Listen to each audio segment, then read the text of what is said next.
Salut tout le monde, bienvenue à Grey Neuron, ici Roxane et Fanny. Allô Fanny!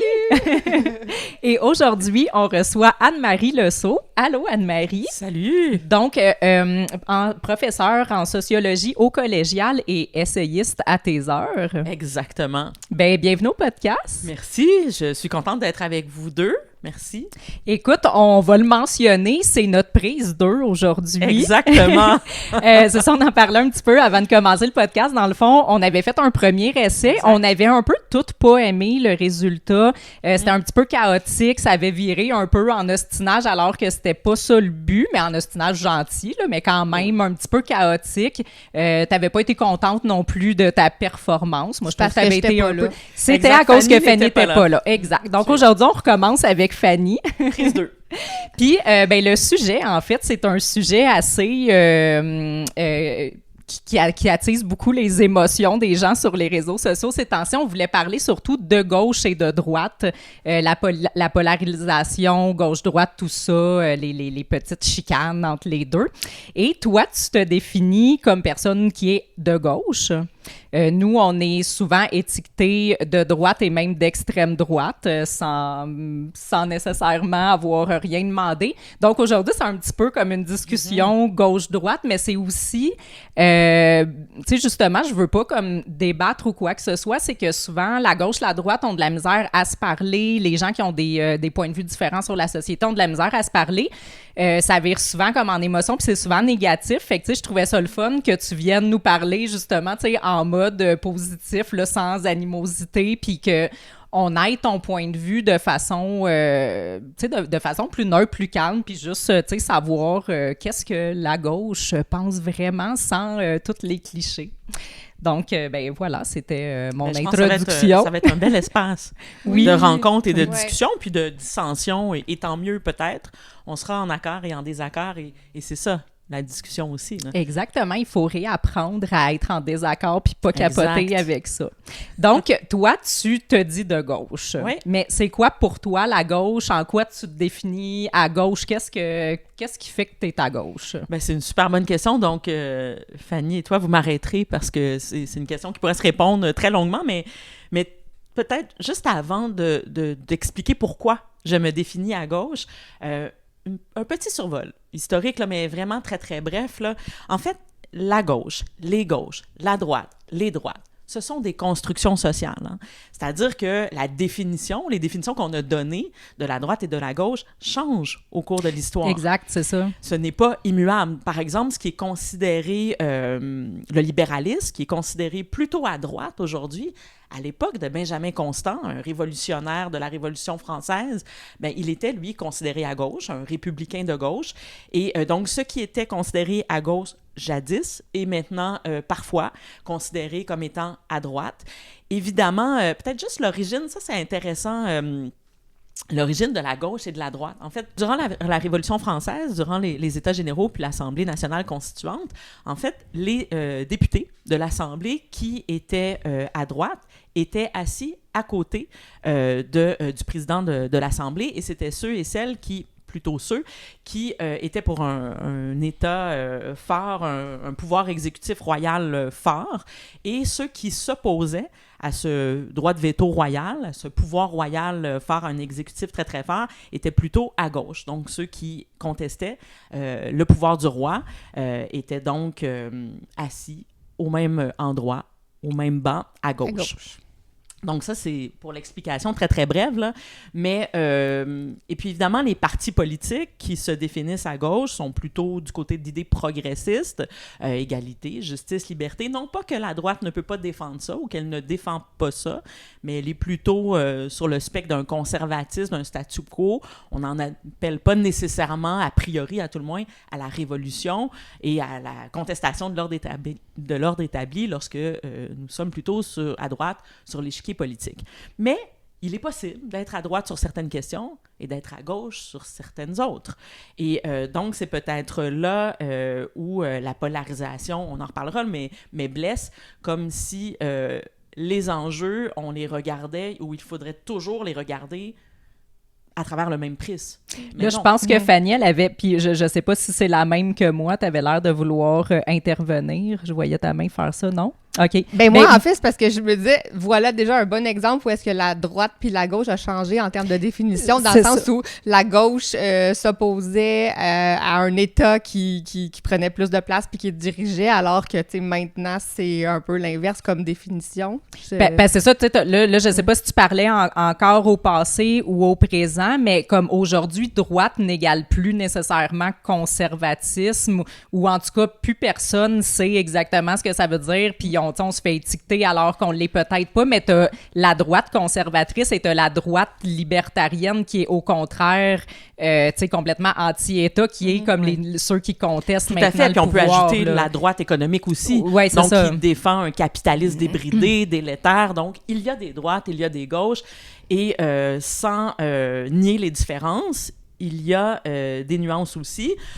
Si on veut caricaturer, on pourrait bien dire que la gauche est que progressiste et la droite que conservatrice. Mm-hmm. C'est, à mon sens, beaucoup trop polarisant. Il y a du centre-droit, du centre-gauche, il y a de la gauche radicale, il y a de la droite radicale. Donc, tout ça est assez... peut être nuancé. Mais, par exemple, la laïcité, donc sujet pour le moins sulfureux, là, actuellement, il y a longtemps, la gauche au Québec défendait la laïcité. Et là, on est dans un autre bout du spectre, donc la laïcité est plutôt mal vue pour une certaine gauche, donc étant vue d'emblée comme liberticide ou trop contraignante. Donc, les choses se déplacent, les blocs se déplacent rapidement, hein? complètement. Et c'est exacerbé par les réseaux sociaux. Les réseaux sociaux polarisent et accentuent des différences qui sont réelles aussi, quand même. Il y a des distinctions entre les droites et les gauches, c'est sûr, mais on pourra aussi y revenir, là.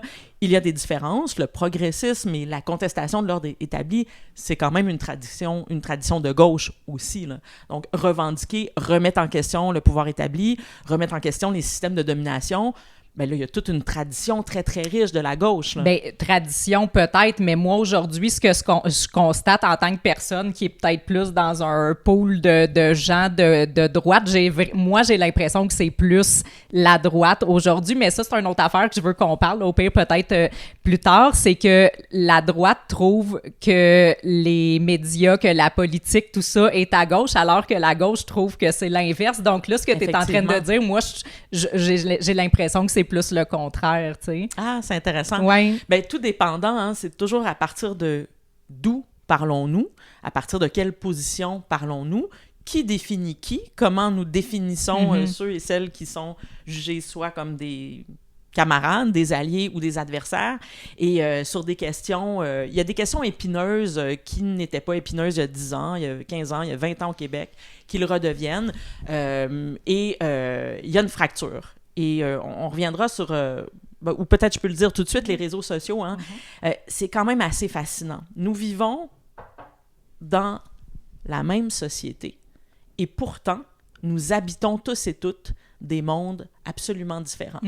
Chacune à travers sa chambre d'écho.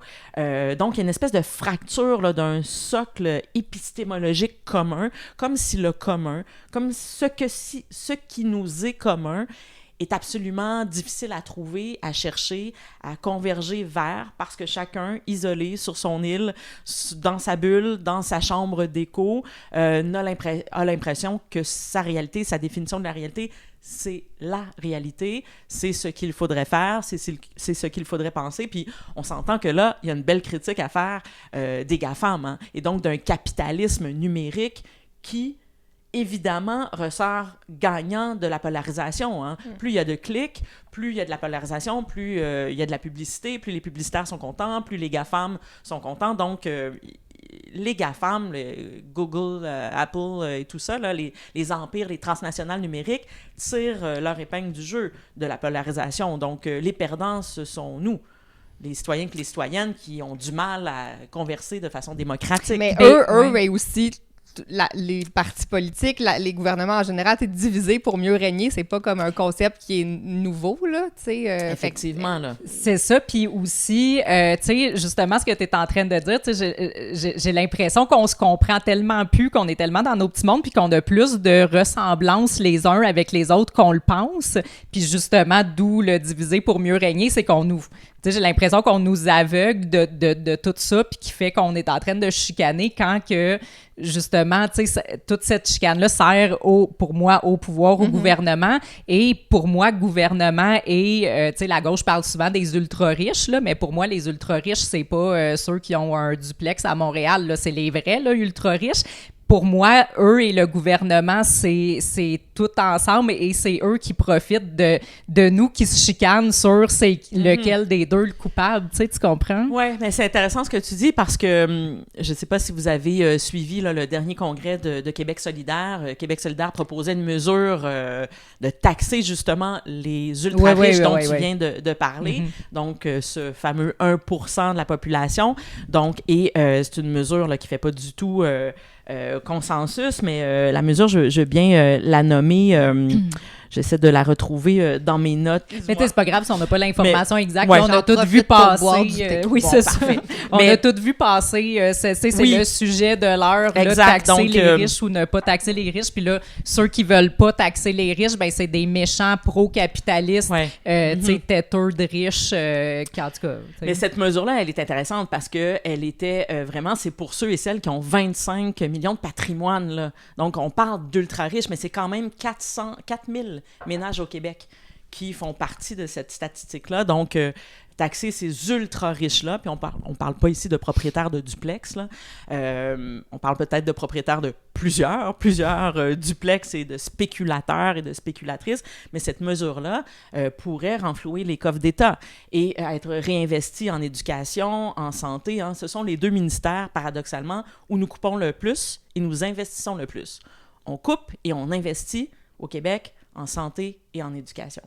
Donc, quelque chose de paradoxal, mais ça, c'est une mesure qui me semble assez intéressante pour justement s'attaquer à ceux... S'attaquer. Je vais changer de vocable pour s'attaquer à un système capitaliste de domination qui crée des inégalités sociales qui sont le nerf de la guerre. Puis, peut-être, là, je ne sais pas si c'est le temps, mais c'est une des critiques que je ferai à une certaine gauche, de ne pas suffisamment mettre en avant la question des inégalités, qui me semble, inégalité économique, sociale. Oui. Je trouve que c'est pas mis assez en avant. Exact. Okay. Parce que ce qui est mis plutôt à l'avant, par une certaine frange de la gauche que je vais appeler postmoderne identitaire, qu'on pourrait appeler communément woke. OK, c'est mettons que nous, l'extrême droite, on a le droit d'appeler l'extrême gauche. Bien, ce mot-là, woke, hein, c'est un mot valise, c'est un mot fourre-tout, c'est un mot qui sert d'étiquette. On est tous le woke ou de quelqu'un, ou trop woke, ou pas suffisamment. Moi, mon chum me traite tout le temps de woke. Bon, tu vois, alors... on est tous le woke de quelqu'un. Est-ce que ça t'insulte? Est-ce que tu t'es fait traiter de woke?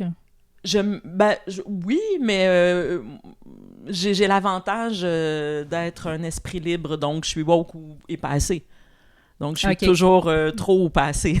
Mais est-ce qu'il y a quelqu'un qui t'a déjà traité de woke? Oui, je pense que si. Oui. À la lecture de notre livre, on en parlera, oui, c'est sûr. Mais c'est une étiquette, pour moi, qui n'est pas intéressante. Okay. Donc, qui vise à fermer le dialogue, à enfermer dans une identité qui, oui, veut dire quelque chose, mais qui veut rien dire aussi, à quelque part. Donc, moi, je préfère la nommer gauche postmoderne identitaire, puis on y reviendra peut-être, mais j'en expliquerai l'origine aussi, d'où ça vient, de cette gauche postmoderne identitaire qui cette gauche-là, hein, qui est... je peux peut-être le dire tout de suite, qui est née dans les années 60. C'est la théorie française. Là, dans les années 60, 70, il y a une théorie française qui en appelait à... qui étaient ces gens-là qui en appelaient à une déconstruction totale des institutions? Ben, c'était Derrida, Foucault, Deleuze, des penseurs qui invitaient, et à juste titre, c'était quand même intéressant, à repenser des systèmes de domination, puis à voir ce qu'il y a derrière l'école, la famille, le capitalisme comme institution qui domine, qui construit des inégalités. Oui, d'accord, mais en même temps, jusqu'où allons-nous dans la déconstruction de la société, d'institutions aussi, quelles qu'elles soient? Donc, déconstruire, oui, mais encore faut-il aussi peut-être se demander c'est quoi le rôle régulateur bénéfique de la famille, de l'État, de la nation, de la société. Donc, ce que je reproche à une certaine frange de la gauche postmoderne identitaire, c'est de mettre à l'avant beaucoup les questions d'identité et parfois qui ont préséance sur les questions d'inégalité. Bien sûr que nous avons tous et toutes des identités. Hommes, femmes, pauvres, riches, racisés, non racisés, etc. Tu veux dire les étiquettes, là, les catégories, les catégories de gens oppressés, tout exact. Ça. Là, et c'est vrai qu'il y a des catégories, c'est vrai qu'il y a des individus, des catégories sociales qui sont plus opprimés que d'autres. C'est vrai. Mais au bout du compte, c'est avec tout le monde que nous devrons faire société, pas uniquement avec des gens qui me ressemblent, qui ont des affinités. Dans plusieurs groupes de gauche, les regroupements se font sur des bases affinitaires. Ce qui est intéressant, mais en même temps discuter avec des convaincus. Allons-nous changer le monde si nous ne discutons qu'avec des convaincus, qu'avec des gens qui pensent comme nous? Non, c'est en se confrontant à l'autre, à l'altérité, à celui et celle qui me confrontent, parce qu'ils ne pensent pas comme moi, qu'on pourra construire éventuellement un monde commun. Mais ça, il faut accepter de sortir de ces îlots à gauche comme à droite.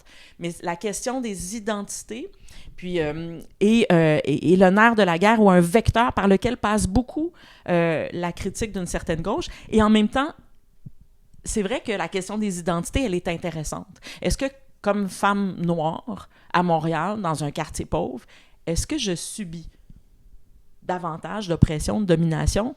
Oui. Mais est-ce que, comme femme pauvre tout court, je suis aussi dominée? Mais bien sûr. Ben, c'est ça, puis il y a des hommes blancs, hétéros, cisgenres qui vivent des choses atroces, puis complètement. Tu sais, fait qu'à un moment donné... exact. Donc, la course à qui est le plus souffrant ou la hiérarchisation, la domination, a ses limites. Donc, toi, ce que tu es en train de dire, c'est que tu aimerais qu'on ramène ça plus juste aux inégalités riches-pauvres, oui. de classe. De classe. OK, je comprends. Parce qu'actuellement, on le voit, hein, avec le coût de la vie qui ne cesse depuis la pandémie, le coût de la vie, on le voit à l'épicerie, les prix à l'épicerie. Actuellement, c'est quand même hallucinant. Il n'y a pas si longtemps, être syndiqué, hein, quelqu'un qui avait un travail, quelqu'un qui était syndiqué, n'allait pas dans des banques alimentaires. Mais non, c'est ça. Et aujourd'hui, vous pouvez avoir un travail, dans le contexte actuel, 2025, au Québec, vous pouvez avoir un travail et demander de l'aide alimentaire. Absolument.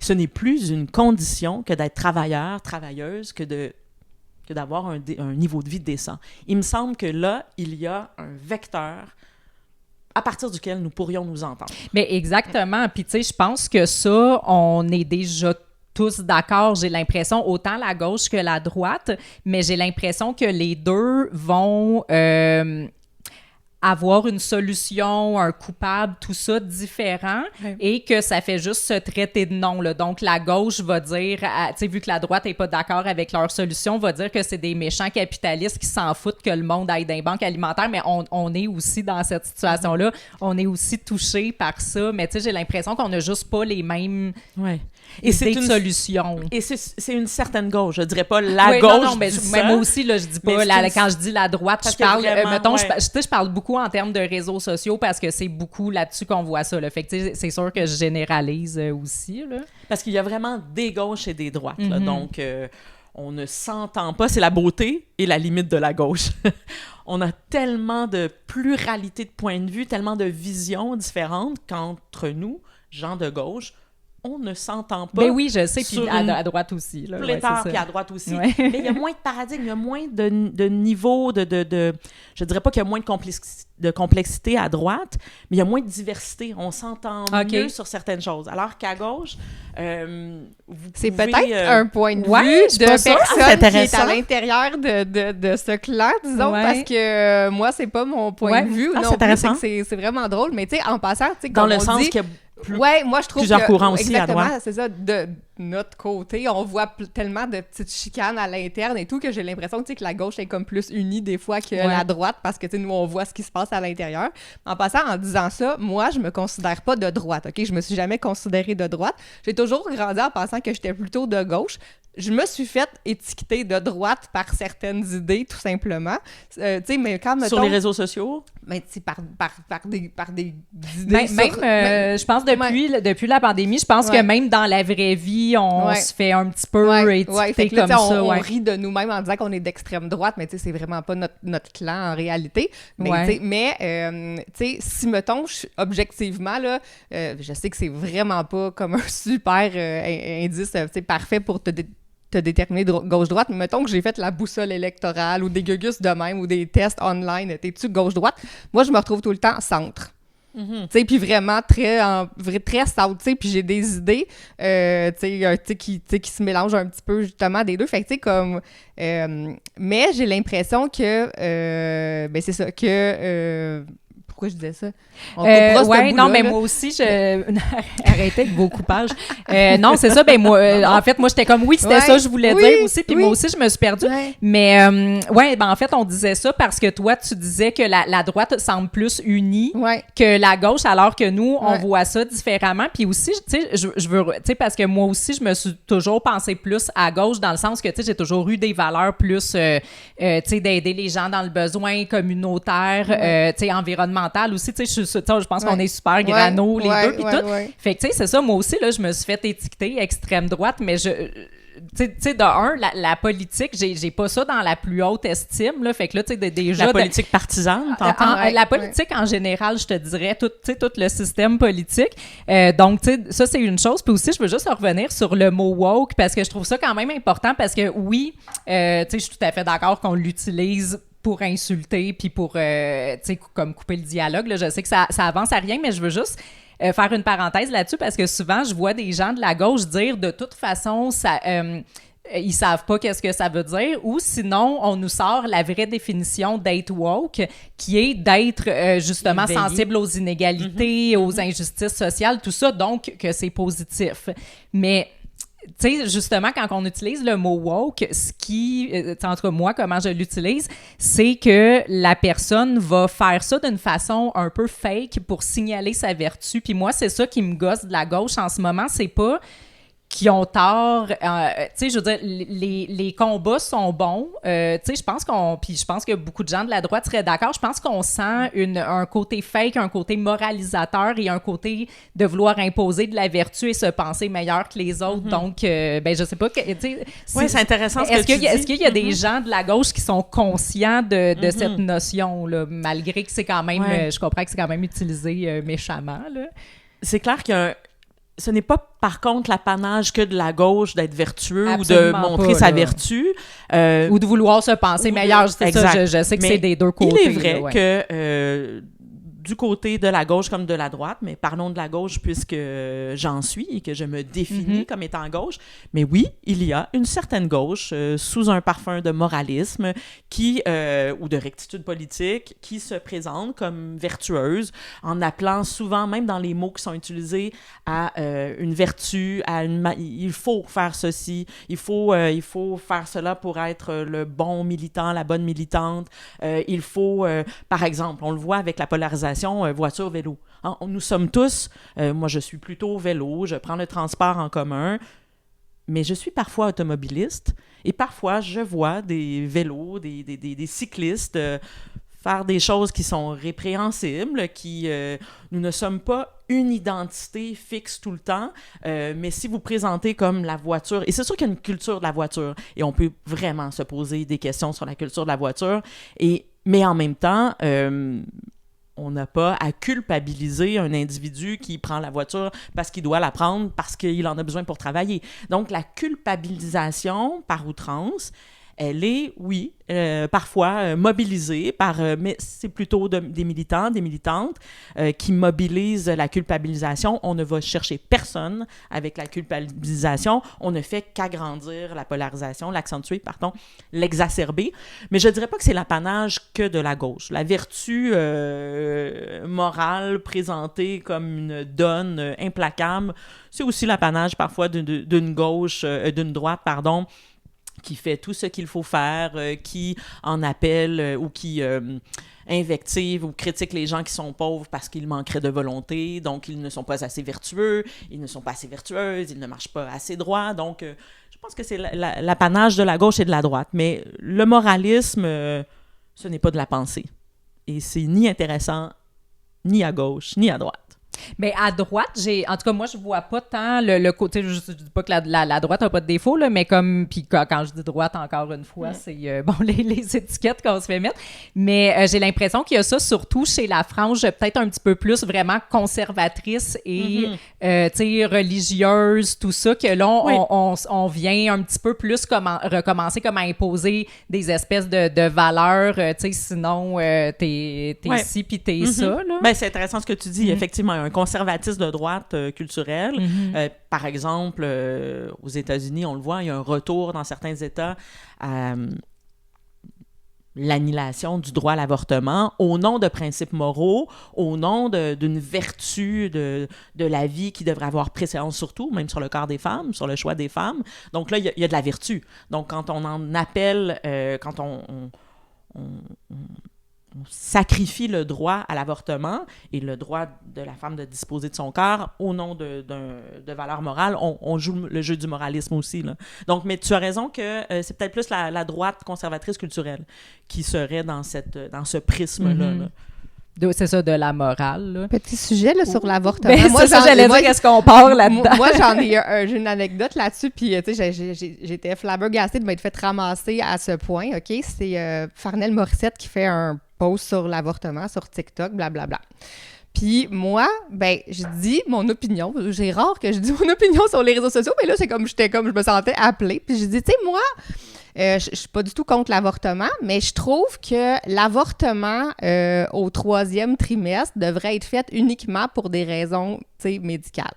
Parce que, tu sais, présentement, c'est légal, disons, de faire un avortement de 3e trimestre. C'est sûr que tu vas me dire, c'est vraiment rare qu'un médecin va accepter, c'est vraiment rare que ça se passe, c'est vraiment rare que da. Sauf que il y a quand même plusieurs personnes qui ont fait des tests, puis tu sais, ça se fait quand même. Tu peux trouver un médecin qui va te le faire, puis tu peux te faire avorter enceinte de genre 36 semaines présentement. Ben, là, 3 ans, il y en a une qui s'est fait avorter, je pense, à une journée de. C'est ça. Fait que, tu sais, en gros, tu sais, il tue ton bébé, puis tu retournes chez toi, pas de bébé. Fait mais sauf que c'est un médecin qui l'a fait, tu sais. Fait que moi, je dis juste, tu sais, moi, je suis super d'accord avec ça, mais je dis, il faudrait peut-être encadrer un petit peu plus le droit à l'avortement du 3e trimestre, tu sais, parce que, ou je sais pas, là, peut-être après tel 2e trimestre, 3e, ouais, peu importe. Et là, je me suis fait ramasser sur les réseaux sociaux, là, mais tellement que j'ai juste enlevé mon commentaire parce que j'étais comme, tu sais, je voulais pas m'engager dans autant de violence, mais les gens étaient violents face à moi, là. Ouais. Mais voyons, t'es innocente, tu le sais, ça se fait pas comme ça, puis blablabla. Puis tu sais, comme, je me suis tellement fait insulter, tu sais, que j'ai juste enlevé mon post après comme même pas 24 heures, parce que là, tu sais, j'avais comme 52 commentaires en dessous de moi. Mais, tu sais, je trouve ça difficile qu'on puisse pas juste discuter. Tu sais, si je suis pas 100% pour toute ton opinion, tu sais, c'est violent, là, directement, tu sais. Ben c'est ça, tu sais, mettons, toi, t'es peut-être pas d'accord avec ce qu'elle dit, mais est-ce que, tu sais, l'avortement, c'est un sujet qu'on n'a pas vraiment le droit de parler. Tu sais, comme, je veux dire, ce qu'elle dit, elle a le droit de le dire, elle a le droit de le penser. Fait que si d'autres personnes, comme, tu sais, tu parles aux États-Unis, peut-être qu'il y en a d'autres que c'est pour ces raisons-là qui veulent... comme encadrer oui, tout à fait, il y a plein de choses. On n'est pas obligé d'aller de faire un débat sur l'avortement. On n'est pas obligé de débattre, mais est-ce qu'il y a des affaires qu'il ne faut pas parler parce que là, c'est réglé, puis c'est de même, puis... sans parler nécessairement que de l'avortement, parce que la question que tu poses, elle est légitime.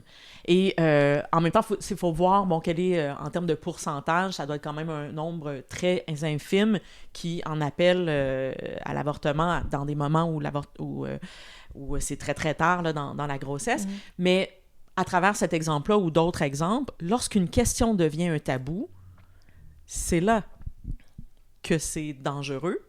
Et que il y a une philosophe politique que j'aime beaucoup, Hannah Arendt, qui a beaucoup étudié les totalitarismes, hein, comment un régime politique devient totalitaire. Mais une pensée peut devenir totalitaire. Lorsque j'empêche l'autre de penser ce que j'estime être impensable, je suis en train d'en appeler à taire l'autre. Mm-hmm. Donc, j'ai une attitude totalitaire, totalisante ou totalitaire. Donc, comme sociologue, moi, ce qui m'intéresse, c'est de penser l'impensable. Si c'est un tabou social, tu n'aurais pas le droit de dire ce que tu as dit au nom de toutes sortes de valeurs morales puis de principes qui peuvent être intéressants. Mais cette idée de... Il y a des choses qui ne peuvent pas être dites pour quiconque en appelle au dialogue démocratique, pour quiconque croit à la pensée, c'est une contradiction, pour le moins patente. Il faut penser ce qui... Penser contre soi-même, disait Montaigne, un écrivain que j'aime beaucoup, Montaigne, qui disait, là, quand même, un écrivain là, de plusieurs siècles passés, français, qui disait, la difficulté, mais la beauté d'être un être humain, c'est de penser contre soi-même. Penser ce que je ne suis pas a priori appelé à penser. Mm-hmm. Donc, penser à l'extérieur de mes propres schèmes idéologiques. Et c'est extrêmement difficile parce que nous l'avons dit tout à l'heure, nous sommes dans des chambres d'écho, dans des bulles. C'est intéressant aussi la distinction entre chambre d'écho et bulle. Hein. La chambre d'écho, la bulle, c'est que vous n'entendez pas le point de vue de l'autre. La chambre d'écho, c'est que les voix autres, plurielles, vous les entendez, mais vous ne les reconnaissez pas comme étant légitimes. Moi, je pensais chambre d'écho, c'était que tu as plein d'autres gens qui te renvoient la même opinion que toi, la qui tienne, est la aussi, tienne, c'est ça. Mais aussi, effectivement, la chambre d'écho, mais quand tu es dans ta chambre d'écho, tu es avec les gens qui, effectivement, pensent comme toi. Mais il y a d'autres points de vue qui t'arrivent, mais tu restes dans ta chambre d'écho. Ouais, okay. Alors que lorsque tu es dans ta bulle, mais t'entends même pas. Mais c'est ça, il y en a que ça leur fait mal d'avoir les points de vue des autres qui sont pas les leurs. Ça leur fait mal de savoir que c'est pas tout le monde qui pense comme eux, puis ça leur fait des réactions super émotionnelles. Là. Exact, et c'est la polarisation affective dont plusieurs auteurs et autrices ont parlé. Là. La polarisation affective, c'est l'idée que mon idée est intrinsèquement liée à mon identité. Ouais. Je me définis que à travers mon idée. Et ça, mon identité, mon idée, même chose. Mais non, nous pouvons être quelqu'un, qu'elle soit, et avoir une idée sur certaines choses par rapport à certains enjeux, puis une autre idée, mais t'allais réagir? Non? Mais non, mais parce que je me demande comment on fait pour interagir. Là, comme mettons, mon exemple, je me suis tellement sentie attaquée que je me suis dessus, j'ai enlevé mon propos et tout, mais tu sais, je trouve que la discussion est intéressante, je trouve que c'est intéressant de parler, mais comment on peut faire dans notre société maintenant pour ouvrir ce dialogue-là? Sincèrement, je me pose la question parce que j'ai tellement l'impression, justement, que les gens prennent leurs opinions pour leur identité que c'est inchangeable. Puis qu'ils veulent juste gagner aussi. Dans le fond, le but, c'est juste d'aller convaincre avec ton opinion. Puis, tu sais, il n'y a absolument personne qui essaye de se remettre en question. Mais peut-être que l'autre a raison ou peut-être qu'on peut s'allier ou quelque chose. Là, mais... je pense qu'il faut... je ne suis pas la première à dire ça non plus. Vous me direz ce que vous en pensez, mais le ressenti, oui, je veux bien.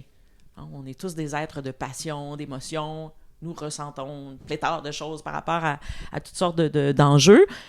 Mais si on reste dans le ressenti, on ne peut pas aller au-delà de nous-mêmes ou penser contre soi-même.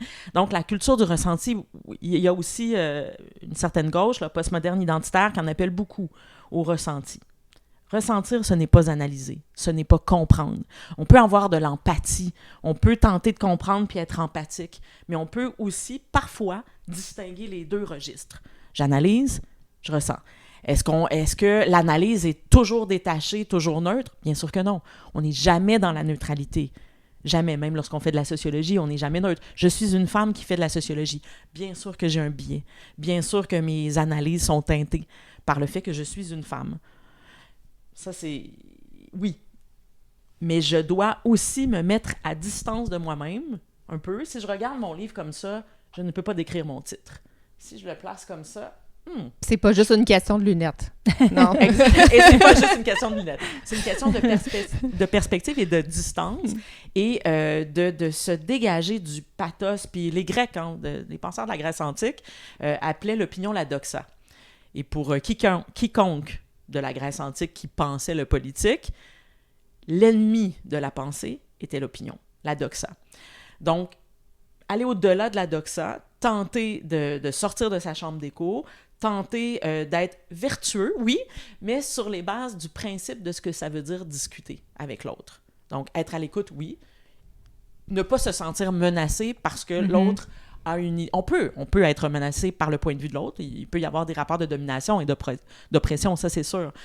Mais il n'y a pas a priori nécessairement oppression parce que l'autre ne pense pas comme moi. Donc, il faut vraiment développer des vertus du dialogue et du dialogue démocratique. Puis, il faut aussi sommer nos dirigeants, nos dirigeantes de penser le politique, pas juste en termes de gestion, puis en termes de gouvernance. Nous sommes des citoyens, des citoyennes aussi, là, a priori. Et si on se fait parler comme uniquement étant des ressources à gérer, ben on ne pourra pas penser, on annule le politique aussi. Là c'est une critique de la droite néolibérale que je fais, le néolibéralisme, le socle sur lequel repose le néolibéralisme, c'est deux choses. Les valeurs, la liberté individuelle et la liberté économique à tout prix. Mais ça détruit les solidarités collectives. Donc oui, la liberté, oui, bien sûr, mais pas sans bien commun, pas sans société, pas sans institution. Si il y a une liberté qui est totale, il n'y a plus rien. Bien, ça, c'est un affaire. J'ai une bonne amie de longue date qui est ultra à gauche, mais elle, j'ai de la misère à parler avec parce qu'elle est beaucoup dans les émotions, puis elle aime pas ça, justement. Là, elle, ça la trigger trop. Mais à un moment donné, j'ai eu une longue discussion avec elle, tu sais, sur comment on voyait la vie, puis tout, puis où ça l'a fini par bloquer. C'était que nos points de vue différents, dans le fond, tu sais, comme on est allé comme creuser, puis au bout du compte, c'était que elle avait plus confiance, justement, tu sais, en une structure, en les institutions, puis moins en la capacité à l'être humain d'être bienveillant, de se débrouiller, tout ça, tandis que moi, c'est le contraire. Tu sais, moi, j'ai comme plus confiance en la capacité de l'être humain d'être comme plus responsable qu'on pense, plus débrouillard, plus capable de bonnes intentions puis tout. Puis je trouve que c'est là qu'on dirait que la gauche puis la droite, tu sais, s'insultent sans vraiment aller comprendre le fond. J'ai l'impression qu'en tout cas aujourd'hui, puis là, ça va comme un peu en contradiction avec ce que tu disais avant. Ouais. J'ai l'impression que la gauche veut que l'État se mêle de tout parce que les gens sont trop méchants puis capitalistes puis qu'ils vont vouloir profiter les uns des autres, alors que j'ai l'impression que la droite est comme on veut plus rien savoir du gouvernement, on est capable de se débrouiller tout seul, puis non, il y aura pas des méchants riches qui vont comme mettre les autres en esclavage.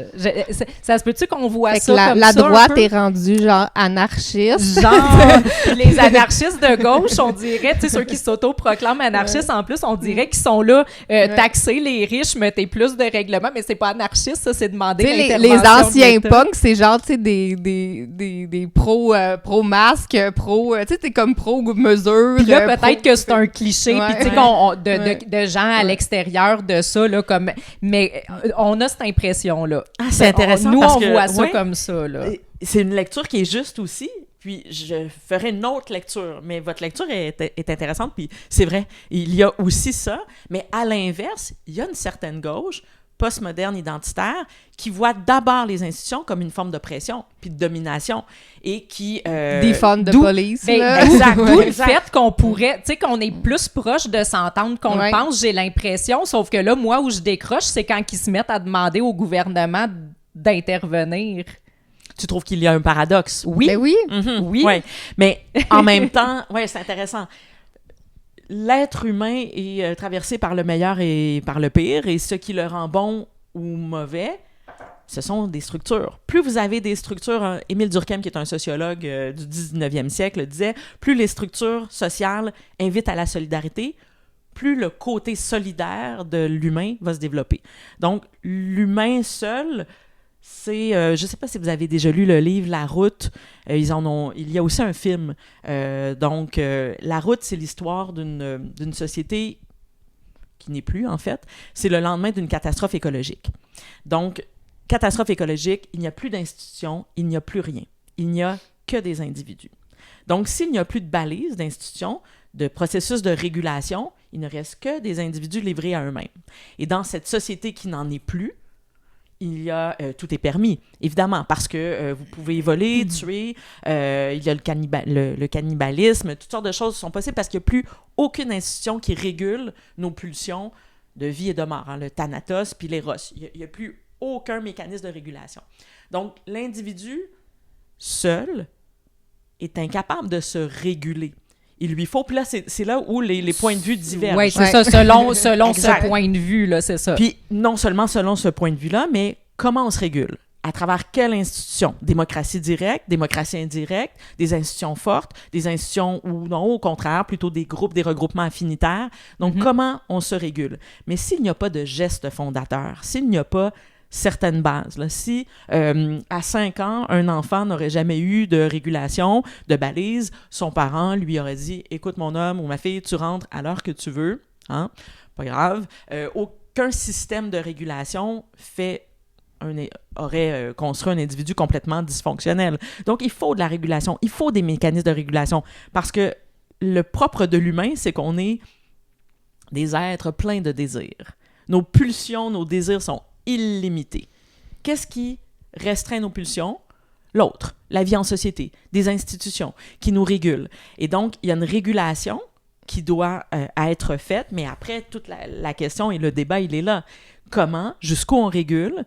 Comment on régule? Quelle institution? Par exemple, si vous êtes à l'extrême gauche, vous en appelez pour, tu l'as nommé, un définancement complet de la police. Définancement complètement de la police, ou même voir l'abolition de la police, ce qui serait peut-être intéressant et qui le rejoindrait peut-être des gauches et des droites, les centres, former ou transformer le rôle de la police et faire davantage du corps policier une police sociale, une police qui de est moins sécurité du public, là, servir et protéger, là, ce que c'était censé faire à la base. Et moins dans la répression, davantage dans l'accompagnement, sans complètement abolir. Moi, demain matin, je n'ai pas envie de me retrouver comme aux États-Unis ou dans une constitution qui me permet d'avoir mon arme.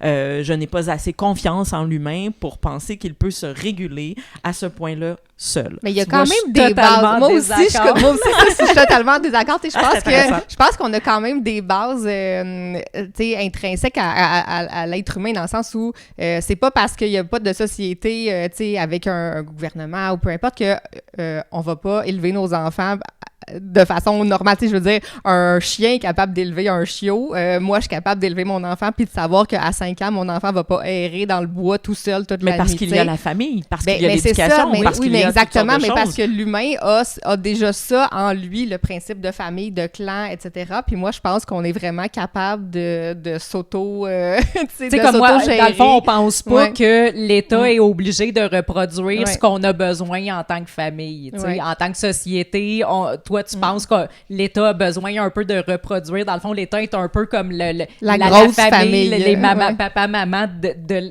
la population. Genre, il ne peut pas tout. Il n'est pas omnipotent, omniscient. L'État n'est pas... nous avons une liberté, nous avons une marge de manœuvre, nous avons des aptitudes puis des capacités. Mais nous sommes aussi capables du pire. Donc, il y a des mécanismes de régulation qui ne sont pas internes et qui, à mon sens, comme sociologue, ce qui m'intéresse aussi, c'est comment des institutions peuvent nous réguler, peuvent nous aider à être ce qu'on a envie d'être, en fonction de ce qu'on a aussi déjà, peut-être en nous, mais qui est exacerbé ou qui est amené ou appuyé ou fortifié quand il y a des balises, quand il y a des systèmes de régulation qui nous amènent à être... mais c'est la question de la nature humaine, hein? Que sommes-nous? Sans institution, instituer, c'est donner sens à quelque chose, donner sens à des pratiques, orienter des pratiques. Je n'en appelle pas ou je ne dis pas que nous n'avons pas une liberté puis de marge de manœuvre, qu'on n'est pas capable de certaines choses, mais nous sommes juste des êtres humains. Alors, dans cette perspective-là... Mais moi, je dirais, nous sommes tous, tu sais, magnifiquement des êtres humains, pas juste des êtres ceux humains. qui nous dirigent Ouais, sont c'est aussi ça. des êtres Ouais. humains. Complètement imparfait. C'est pour ça qu'il faut des structures qui transcendent un peu, mais qui sont produites par les individus, puis qui les transcendent aussi, puis collectivement, on essaie de voir comment on peut se réguler avec des... par exemple, l'éducation. Ça me fait penser, pendant la pandémie, vous me direz si gère ou pas, mais ce fut un moment difficile pour moi, puis pour pléthore de gens, puis surtout en éducation. Et là, les inégalités sociales étaient encore plus exacerbées. Et vous allez voir le lien que je fais avec l'institution éducation. Lorsqu'on est tous et toutes dans la même classe au même moment, oui, il y a encore des inégalités. Ça n'abolit pas les inégalités, mais on a tous les mêmes conditions d'apprentissage au même moment. Donc, on est tous là, confinés dans la classe au même moment, puis on subit ou on reçoit l'enseignement, puis bon, voilà, puis c'est un dialogue aussi, là. Pendant la pandémie, vous aviez des gens qui étaient dans leur campagne grasse et verdoyante et luxuriante, dans leur chalet, en train d'apprendre. Puis vous aviez des gens qui étaient dans un 4,5 à partager une chambre avec 2 personnes ou 3 personnes, puis le parent qui était à la maison, qui travaillait de la maison, tout ça. Et là, les conditions d'inégalité étaient encore plus exacerbées parce que chacun était renvoyé à sa condition d'individu dans une société qui n'a pas les mêmes conditions socio-économiques, et il y avait une exacerbation des inégalités. Donc, en ce sens-là, l'individu était un peu plus livré à lui-même. Et pourtant, on avait un discours aussi étatique. Le papa de famille, M. Legault, représentait, d'un point de vue symbolique, le père de famille. Puis d'ailleurs, ça, c'est intéressant aussi. Je change un peu de sujet, mais ça me fait penser à ça aussi pendant la pandémie. Les gens qui étaient critiques par rapport au couvre-feu, et ça, c'est intéressant, ce n'était pas la gauche, c'était les conspirationnistes. Donc, vous vous souvenez, le couvre-feu... Mais c'est nous, ça, les conspirationnistes. conspirationnistes. C'est nous, ça. Et moi, je trouvais cela absolument sidérant que ma famille politique, qu'à gauche, les critiques du couvre-feu étaient presque inexistantes. OK. Dans ce sens-là. OK. Et c'était plutôt les conspirationnistes qui avaient raison de critiquer le couvre-feu, qui d'ailleurs est une mesure liberticide et qui n'a jamais été prouvée scientifiquement comme étant la méthode qui devrait être celle. Et la gauche était complètement absente. C'est là qu'on a à ce niveau-là. commencé à trouver que, tu sais, il y avait des choses qui marchaient pas, puis que, tu sais, justement, je pensais que j'étais à gauche, mais c'est la gauche qui était censée critiquer les gens, les trucs liberticides, justement. Oui, et là, la pression critique de la gauche est venue très tardivement. C'était plutôt Elle la est venue? droite. Elle est venue, la critique de Elle est venue doucereusement. Je pense Oui, chez elle est les venue. plus modérés. Là, Exact. Oui, tout à fait. On parlera pas, tu sais, justement de la gauche plus à l'extrême, là, mais C'était ouais. c'était une blague. Mais je l'avais jamais entendu, sincèrement, qu'il y avait comme une gauche qui critiquait les Même mesures. Québec solidaire le fait un petit peu plus tardivement, Ok. le Parti québécois, mais c'est venu un peu plus tardivement. Mais un étudiant qui est dans cette classe-là de sociologie en 2026, tu sais, bon, là, peut-être plutôt dans le contexte de la COVID, mais maintenant, là, qui est assis en classe avec toute son égalité, est-ce qu'il apprend, l'étudiant, à avoir ce dialogue-là, puis de mettre de côté ses émotions puis son identité qu'il pense qu'il s'est créée avec ses idées, puis de discuter? Est-ce que c'est quelque chose qui est appris en classe? Est-ce que c'est quelque Belle chose... question, ça. Ben, je tente de créer ce dialogue-là. J'invite beaucoup mes étudiants, mes étudiantes à penser à l'extérieur d'eux-mêmes, sous la forme de séminaires. Donc, on discute. Mais évidemment qu'ils savent très bien que sur l'échiquier politique, je suis plutôt à gauche. Mais j'essaie, malgré tout, de présenter une diversité des points de vue. C'est sûr que je présente davantage des penseurs et des autrices à gauche, oui. Ça, c'est clair. Est-ce que je présente pas d'autres points de vue? Non. J'essaie, j'invite à ce dialogue-là. Par exemple, ce n'est pas quelque chose qui est très populaire chez la gauche postmoderne identitaire. Moi, je prétends que le bannissement de certains mots n'est pas souhaitable. Ce qui va à l'encontre de plusieurs camarades. Oui, du clan. Oui, je ne suis pas d'accord avec une certaine partie de mon clan. Je pense que tout est une question de contexte. Si je dis un certain mot dans un contexte et je ne le dis pas pour blesser, je ne vois pas pourquoi je ne pourrais pas le dire. je peux entendre que ça peut blesser quelqu'un d'autre. Je vais le recevoir, je vais l'entendre, mais je ne vais pas cautionner pour autant un appel à une culture du bannissement, de la cancellation. Il y a des mots qui peuvent se dire. Et toute une question de contexte, et on le sait lorsque le mot est utilisé pour blesser, et on le sait lorsqu'il n'est pas utilisé ça, c'est pour du blesser. jugement normal d'humain, là. Ouais. Puis, tu sais, mettons, les gens qui font pression pour canceller un événement, une conférence. Ça, c'est intéressant, oui, parce que ça aussi, une certaine gauche, la gauche postmoderne identitaire, prétend que en appeler au boycott, par exemple, je ne sais pas si vous avez entendu ça récemment, Éric Duhem lançait son livre, avait un lancement de livre à la librairie qui s'appelle La Liberté. La librairie La Liberté, quand même. Une librairie indépendante. En plus. Donc, on sait que les librairies indépendantes au Québec, ce n'est pas facile de survivre dans ce petit marché littéraire. Librairie indépendante qui fait le lancement du livre d'Éric Duhem. Certaines gens, évidemment, c'est une faction minoritaire, mais tout de même, en a appelé au boycott de cette librairie-là parce que cette librairie avait accueilli l'ennemi. Ben, c'est de la censure. Certaines gens prétendent que la censure ne peut venir que de l'État. Je suis en désaccord. Okay.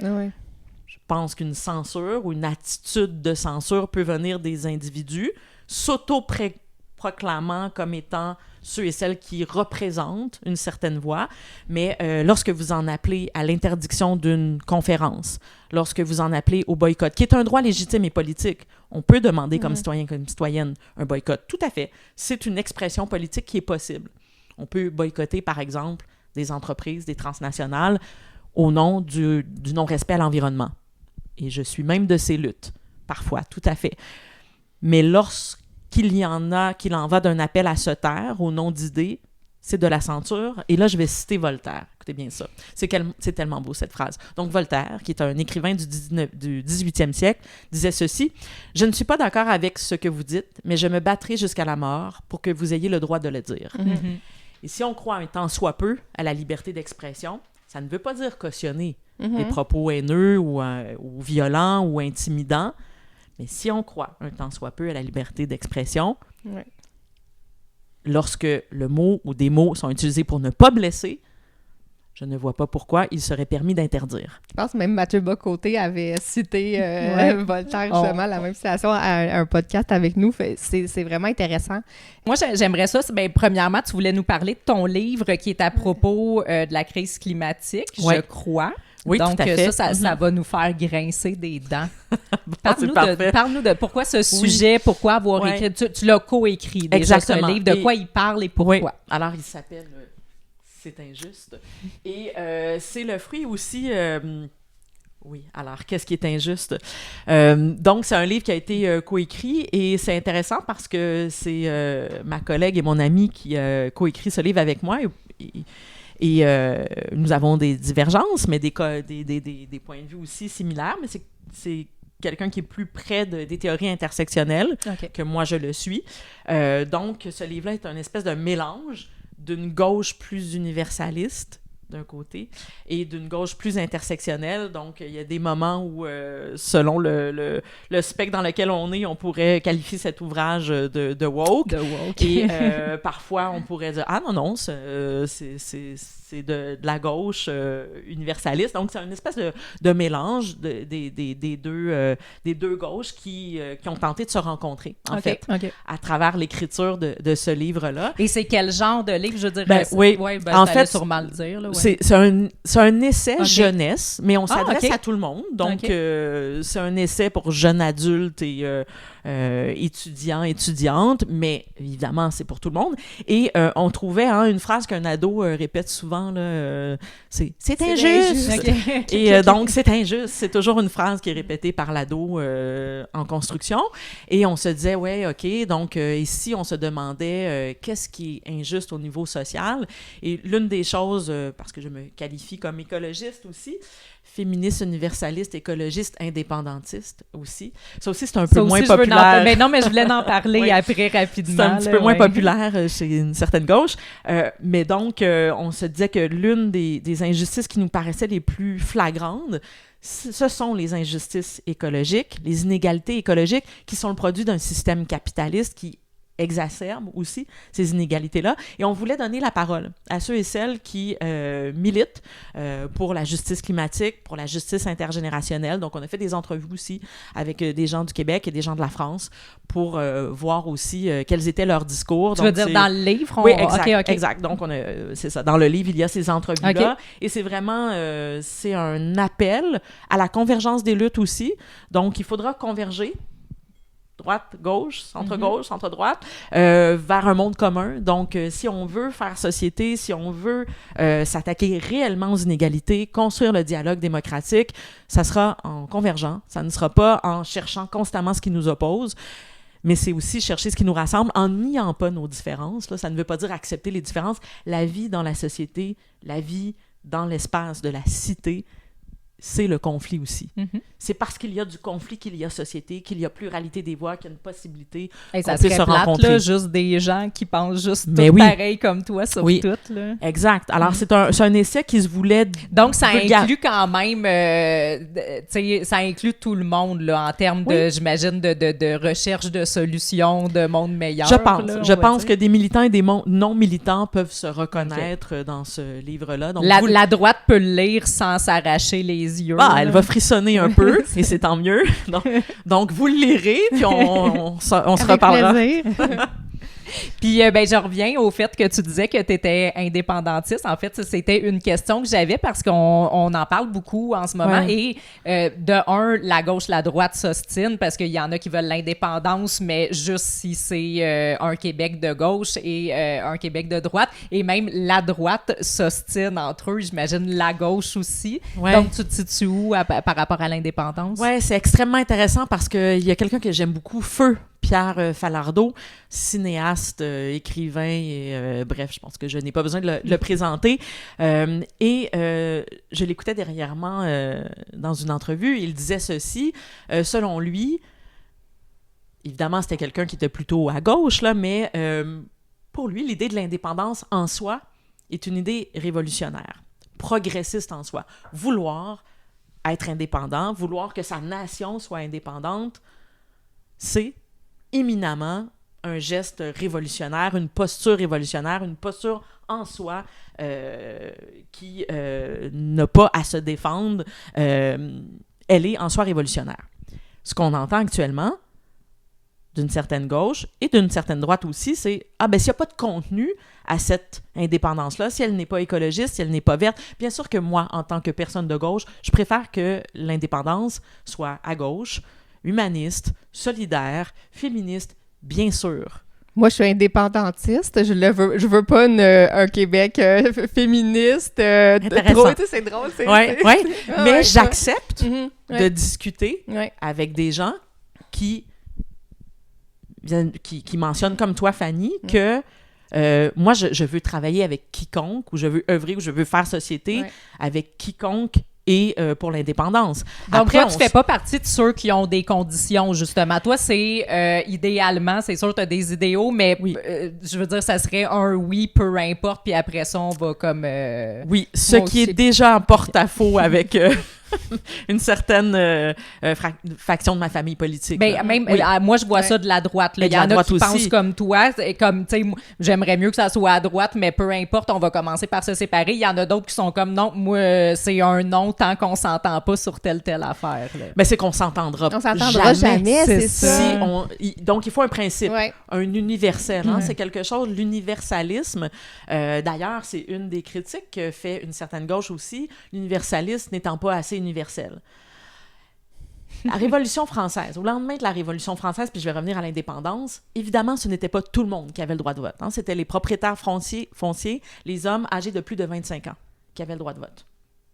Mais c'est au nom des principes que contenait l'universalisme, c'est-à-dire la solidarité, l'égalité, la justice, que des femmes se sont mises à militer, puis à dire « Hey, nous aussi, on est des citoyennes à part entière, puis nous aussi, on veut entrer dans cet universalisme-là. » Donc, c'est au nom d'un universalisme qu'on entre dans une catégorie qui est reconnue éventuellement. Donc, dire que l'universel n'est pas assez universel, c'est une contradiction qui me paraît absolument infertile, inintéressante. C'est parce qu'il y a un universel et qu'on veut y rentrer qu'on finit par être reconnu. C'est parce que des gens ont milité pour avoir des droits, les homosexuels, le droit au mariage gay. Hein? C'est être reconnu comme un sujet à part entière dans un universel. Donc, un universel pas assez universaliste, ce qu'il faut rejeter, c'est pas l'idéalité de la science ou de l'universel. C'est lorsque la science ou l'universel est au service de principes idéologiques. Mais on va pas rejeter la science parce qu'elle serait, sous prétexte blanche, occidentale, pas assez universelle. L'idéalité de la science, c'est de faire inclure tout le monde. C'est d'accepter tout le monde dans un universel. On va le défendre, cet universel-là. Et ceux et celles qui ne sont pas encore dans l'universel vont lutter. Et on va les aider à lutter pour qu'ils y entrent.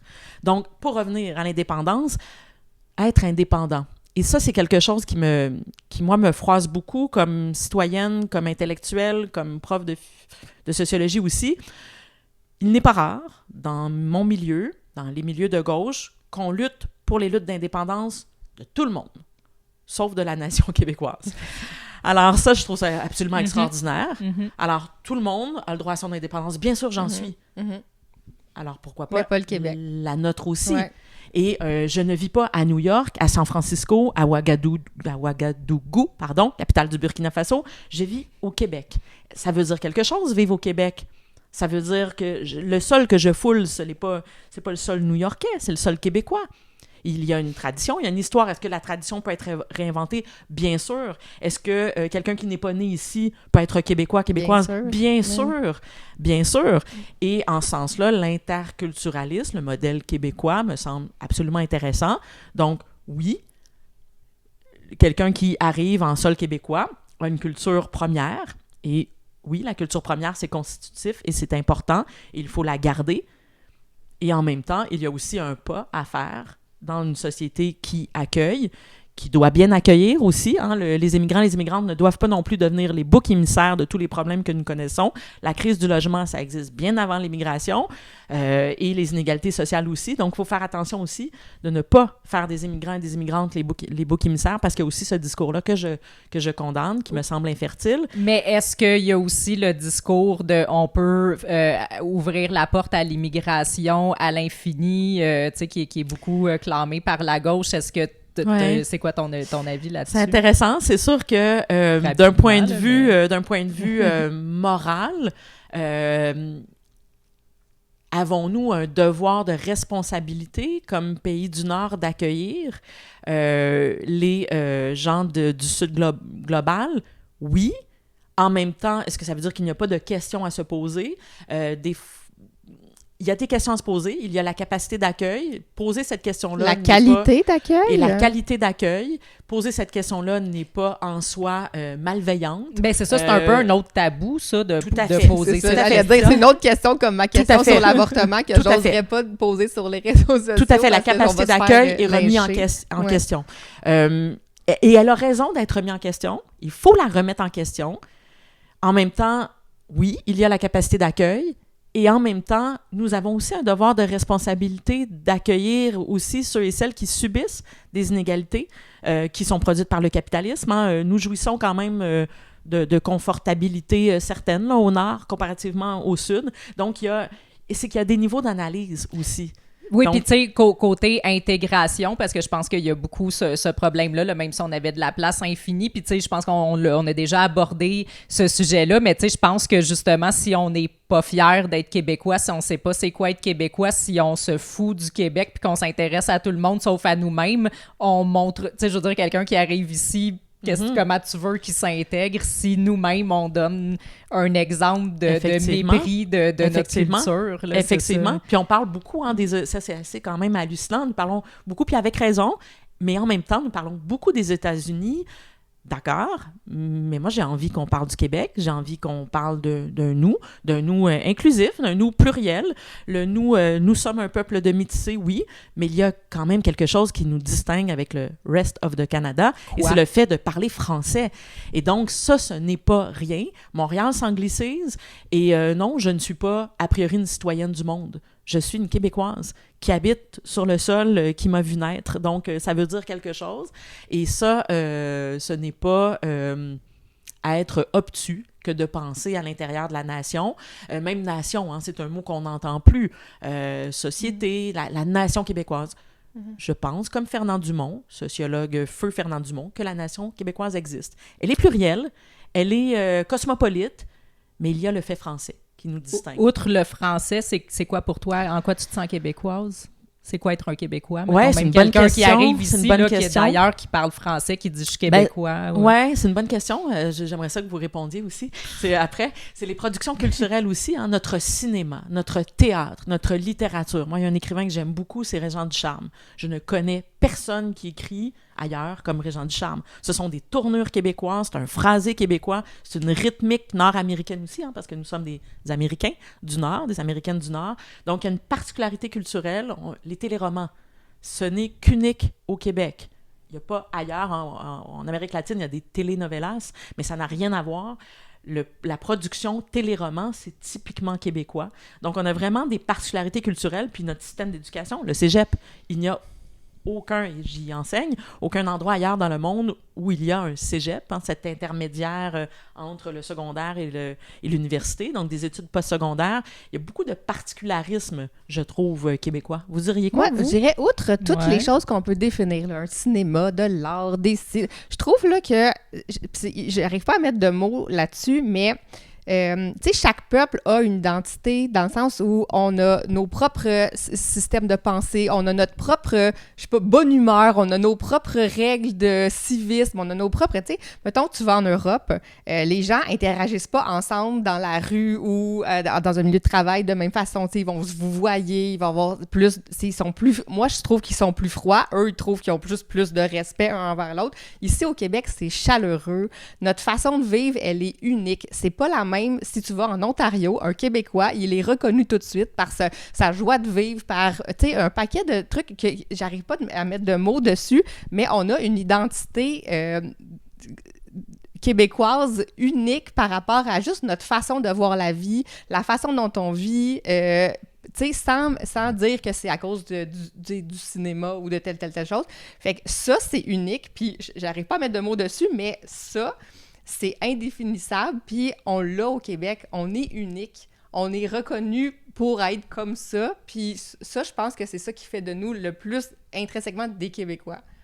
Je sais pas si... moi, je pense plus, puis je trouve ça beau qu'est-ce que tu dis, que, de la façon que tu le dis, parce que j'aurais pas mis des aussi bons mots là-dessus, parce que pour moi aussi, c'est flou, parce que j'entends souvent ça, tu sais, le Québec, c'est les téléséries, c'est la culture, mais moi, tu sais, je vais avoir l'air plate, là, mais moi, j'aime pas beaucoup de choses en termes de... j'aime pas beaucoup de choses. Je consomme pas beaucoup de trucs québécois, de culture québécoise. Tu sais, je suis pas très télésérie. J'écoute pas beaucoup de musique québécoise. Fait que là, tu sais, est-ce que je me sens québécoise? Mais malgré tout, je me sens quand même québécoise. Mais là je vais être comme la grumpy québécoise, là.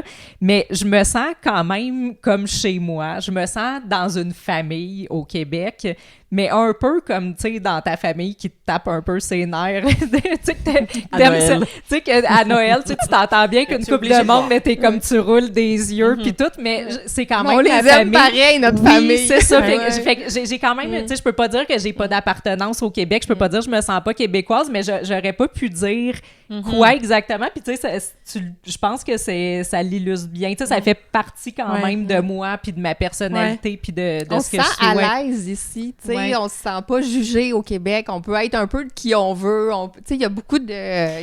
Il y a vraiment de belles qualités juste dans la rue comme ça avec les gens. Ouais, c'est ça, c'est complexe. C'est pas juste une culture, c'est ça. Mais ce que vous dites, c'est effectivement, oui, c'est juste aussi, c'est des manières d'être, de penser, d'agir qu'on a intériorisées depuis... Il y a une espèce de culture de la familiarité, effectivement, qui est assez québécoise, mais qui n'est pas que québécoise. Mais c'est cette manière... nous sommes curieux, nous sommes curieusement, en même temps, ce que c'est proprement québécois. Plusieurs peuples, nations, sociétés ont cette curiosité humaine-là. Mais le fait aussi... ça peut sembler banal, mais le fait aussi d'avoir 4 saisons, hein, nous sommes un pays de territorialité très particulière. Donc, on s'adapte. On est parfois, on a froid, parfois il fait plus chaud. Puis donc, il y a une espèce de mouvance ou de flexibilité que nous devons avoir, puis qui est tributaire aussi d'une géographie. Ouais. Et puis après, bon, c'est complexe. Et bon, ce que tu mentionnais en sociologie, on nomme ça l'habitus culturel, donc des façons d'être puis d'habiter le monde qui sont intériorisées par le processus de socialisation. Ce que tu dis, tout à fait. Puis nommer une culture, la définir. C'est un exercice qui est super intéressant et qui ne doit jamais non plus, parce qu'une culture, c'est dynamique. Ouais. C'est dynamique, c'est en constant bouleversement. Le Québec de 2026 n'est pas le Québec des années 80, des années 90, des années 90 et même du début des années 2000. Donc, c'est aussi... Il faut toujours faire attention pour ne pas fixer la culture dans son imaginaire. Ouais. Puis en même temps, oui, il y a des choses il y a des vecteurs, il y a des marqueurs culturels, puis identitaires, et puis géographiques et historiques qui font que nous sommes ce que nous sommes. Mais l'indépendance du Québec, j'y rêve encore. Indépendantiste avant tout, ça ne veut pas dire que j'ai pas de critique par rapport à certains partis politiques, mais l'indépendance, pour quiconque souhaite la liberté, est une idée assez séduisante, à mon sens, puis plus que séduisante, progressiste, incarnée, enracinée. Faire société avec le Québec et tous ceux et celles qui voudront le faire, bien sûr. Donc, toi, pas de 51e État pour toi? Non. Très peu. Bien que nous soyons américains, là, mais américains, c'est... vous vous souvenez de la scène d'Elvis Gratton? Qui, dans sa tirade où il définit qu'est-ce qu'être québécois, le Canadien français, d'expression française, français, francophone, francophone, etc. Là, donc, mais la parlure québécoise aussi, je trouve qu'il y a une particularité dans nos expressions, dans nos façons de nommer les choses. Et moi, j'en appelle même au retour de mots jugés vétustes, là, puis un peu des mots comme la brunante, comme quelqu'un de ragoûtant. Il y a des expressions là, québécoises qui sont absolument fascinantes et que nous devrions ramenons ces mots-là. Moi, je les intègre à mon vocabulaire. Puis, ce que j'ai remarqué, c'est qu'on a aussi une façon de parler français avec les mots français, mais avec une structure de pensée plus anglo-saxonne qui donne quelque chose de super intéressant. C'est très concis et on s'exprime clairement grâce à cette structure-là. C'est intéressant, c'est unique par rapport au reste de la francophonie. On est vraiment américains, nous sommes américains. Mais aussi... français par descendance aussi. Là. Il y a tellement de choses. Exact, c'est ça. C'est la quadrature du cercle. Est-ce qu'il y a des trucs qu'on n'a pas abordés que tu aurais aimé nous parler aujourd'hui? Là, c'est peut-être le temps de regarder mes notes que je n'ai point regardées. On va regarder les nôtres aussi, mais avant de conclure, peut-être tu avais quelque chose d'important à nous dire. Je pense que j'ai dit tout non. Mais on peut jamais tout dire. Non, à moins que tu veuilles rester 3 heures de plus. Non, quand même. Mais l'essentiel, peut-être...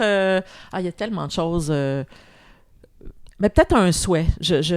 Mon souhait, ce serait que nous convergions vers des luttes communes, les gauches, les droites, en acceptant nos différences, en acceptant nos désaccords. Je ne suis pas pour le fait d'annihiler nos désaccords, les taire. Non, on peut être en désaccord et continuer à se parler et à faire société ensemble. Le dialogue démocratique me semble essentiel au moment où il y a justement de la polarisation, où il y a de la radicalisation à droite comme à gauche. C'est pas le temps, il n'est pas venu le temps de baisser les bras, puis il faut vraiment se demander comment on va faire société, penser le monde en commun, c'est le monde commun. Hein? Il n'y a pas de société sans monde commun, il n'y a pas de société sans sororité, fraternité, liberté, égalité, des valeurs universelles qui doivent être définies, redéfinies, puis avec aussi des données différentes, les sociétés changent, nous changeons, mais ça ne veut pas dire qu'on ne peut pas s'entendre. Ben oui, puis tu sais, ce que tu dis, je pense les valeurs de base il y a des valeurs de base, je pense que tout le monde a, tu sais, comme c'est pas juste la gauche qui veut la justice, l'égalité, le bien-être des gens, tu sais, je pense que tout le monde veut ça, fait que tu sais, c'est de réapprendre justement à se parler puis à s'écouter pour trouver des solutions comme en commun pour aller vers ça, parce que je pense qu'on veut tout ça, là. C'est pas vrai que la droite veut que les gens, qu'il y ait des pauvres, puis des inégalités, puis de il y a l'oppression. une certaine droite néolibérale, oui. Mettons qu'on On fera une enlève prise les extrêmes. Il y a quand même une droite néolibérale qui en appelle à un sujet autonome, capable de s'autodéfinir, qui est du côté des gagnants, qui va puiser à même ses ressources internes pour tirer son épingle du jeu. Il y a aussi cette droite-là qui détruit les solidarités collectives aussi. Ben, il y a la gauche extrême, là, moi je vais y aller avec ça, qui fait régresser toutes les causes en culpabilisant tout le monde, puis qui fait que les gens sont de moins en moins tolérants. Fait que mettons qu'on met de côté ceux qui exagèrent, là.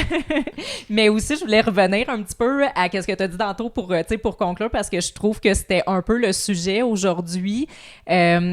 J'ai trouvé ça super intéressant que tu dises que y a des gens qui s'identifient à leurs opinions, mettons, politiques et sociales. Puis, tu sais, je pense que c'est important de prendre, de se rendre compte de ça, puis d'essayer de calmer ça si on veut apprendre à se parler. Puis, j'ai perdu mon idée.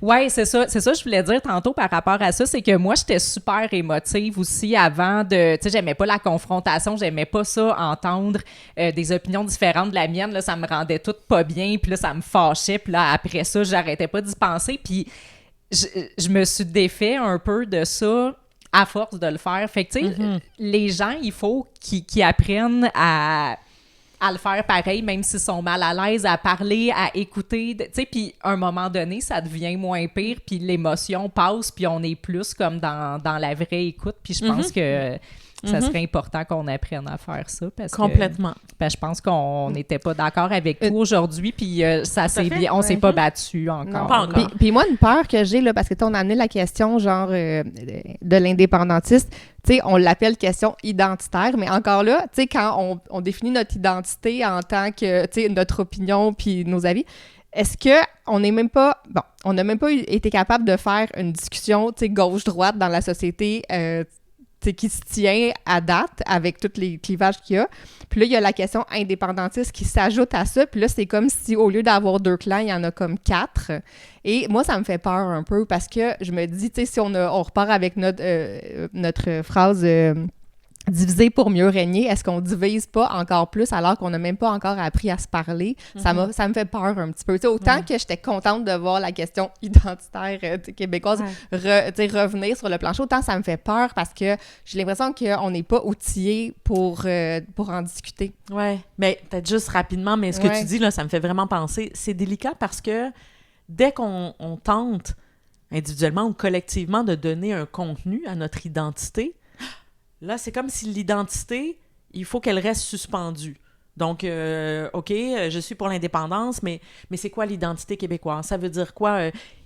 Si on mettre un contenu à quelque chose, ce n'est pas négatif en soi. Il faut quand même bien se poser la question de l'identité québécoise si on veut devenir une nation, mais toujours en ayant en tête que l'identité ne doit jamais être fixe et qu'elle doit inclure la pluralité des voix, la pluralité des individus, mais mettre un contenu à quelque chose. Et c'est là que le bas blesse et c'est là que l'adversité puis l'incompréhension entre les différents clans ne fait que se manifester de façon absolument exponentielle, disproportionnelle. Il ne faut pas mettre un contenu. Il ne faudrait surtout pas mettre un contenu à la nation québécoise puis à l'identité québécoise.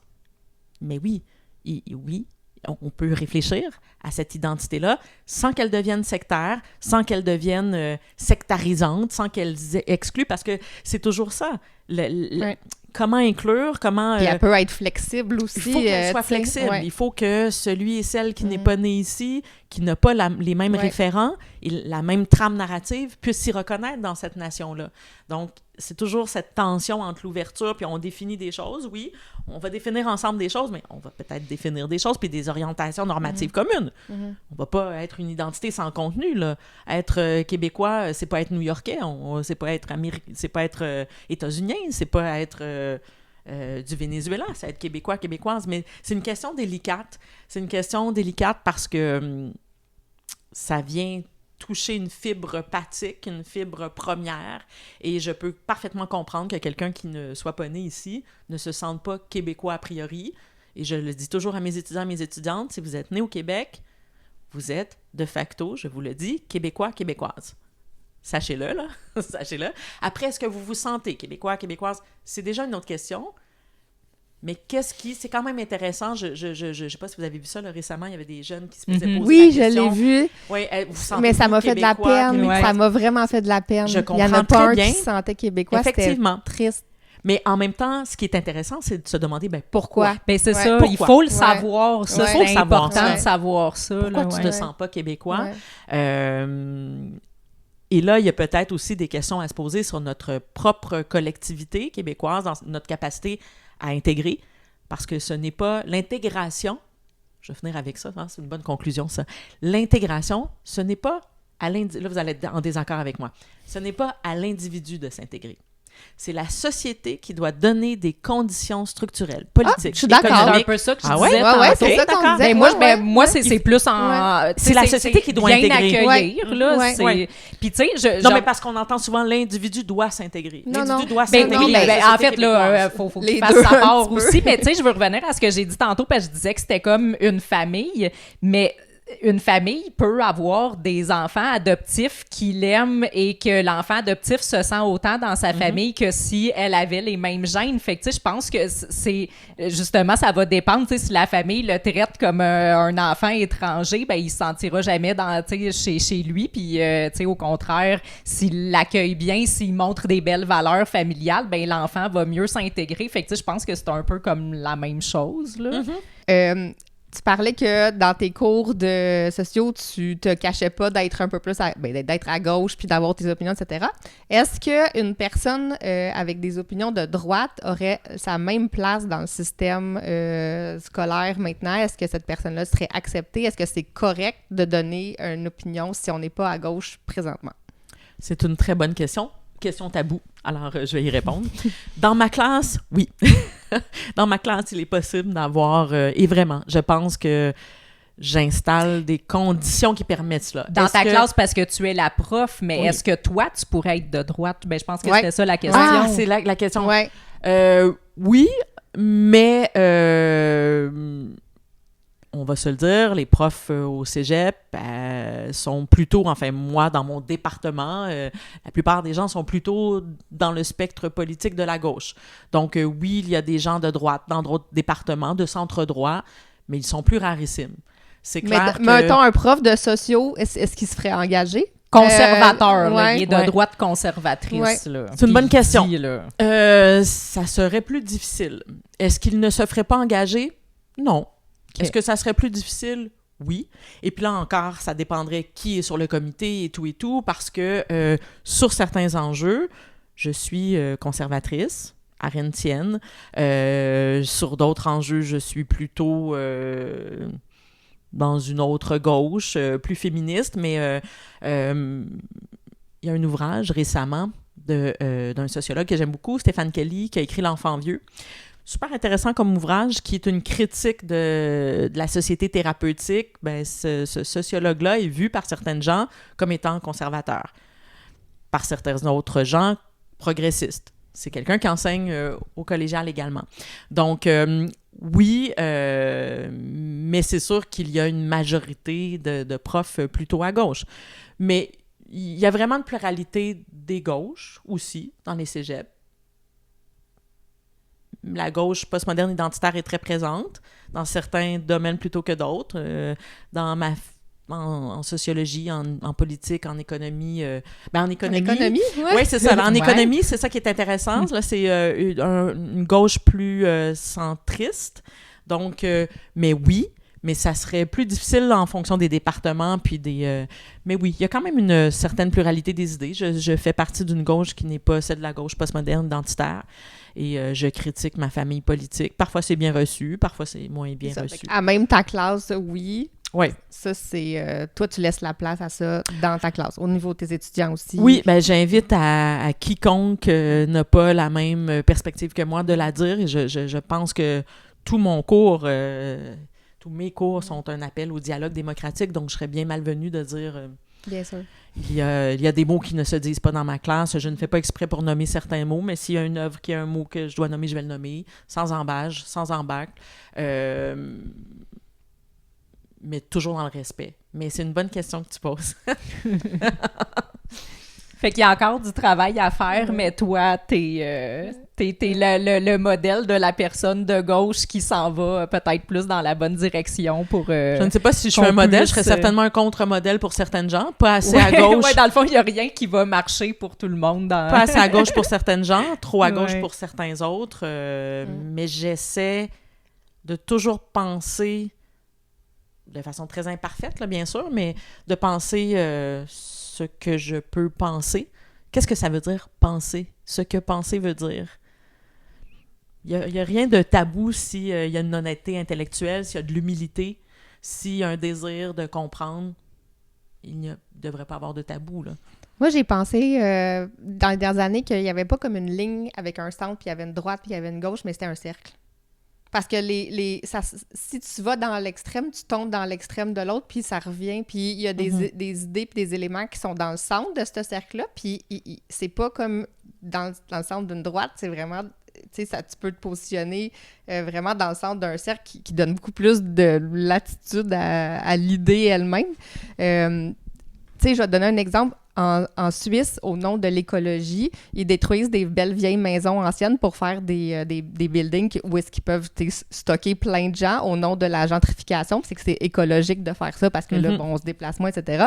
Alors que on détruit du patrimoine magnifique, puis tu sais que pour l'environnement, c'est une catastrophe parce que c'est laid, puis que tu sais, fait que, tu sais, j'ai l'impression là, qu'il y a pas... C'est pas droite, tu sais, c'est vraiment comme... C'est un cercle avec plein de points, à une infinité de points à l'intérieur de ce cercle-là, tu sais, puis... Ben, c'est intéressant ce que tu donnes l'exemple au nom de parfois de la vertu puis d'une certaine éthique militante. On peut faire des contresens, là, puis on peut détruire du patrimoine, c'est détruire une partie de la culture. C'est aussi, évidemment, des villes... si on détruit le patrimoine architectural d'une ville, on fait des villes qui se ressemblent. C'est de la standardisation architecturale, c'est de la Disneylandisation de la ville et tout ça. Donc, mais il y a des différences. C'est sûr que il peut y avoir le cercle dont tu parles, puis il y a aussi une ligne. Il y a des fractures politiques, il y a des fractures idéologiques, mais il y a aussi, effectivement, et là, la jupe me remonte. Bien, c'est ça, j'allais te dire. C'est ça me couperait ça, parce que là, je viens de... On va te recadrer serré. J'ai fait « Oh, shit! » Mais bref, oui, oui, les extrêmes finissent par se rejoindre, mais entre les extrêmes... puis, qu'est-ce qu'un extrême, là? Qu'est-ce que ça veut dire être extrême? La radicalité, l'étymologie du mot radicalité, c'est aller à la racine des choses. Bon, si on va à la racine des choses... mais la racine, ça peut être le centre aussi. Du cercle, exact. C'est pas nécessairement... Exact. T'es une dialecticienne. C'est très dialectique ce que tu dis. Ben, en tout cas, j'espère que tu es prête à changer de camp et à te faire traiter d'extrême droite maintenant et peut-être même de fasciste d'être venue ici aujourd'hui. Toi aussi, Roxane, toi aussi, tu de gauchiste. Tu reçois quelqu'un de gauche qui a écrit « C'est injuste, attention ». Ouais, donc on rappelle, lisez tous « C'est injuste », un livre pour la gauche et la droite. Oui, bon, la droite va frémir un peu, mais pourquoi pas? Ouais, moi, c'est le mot climatique, là. Dans ce genre.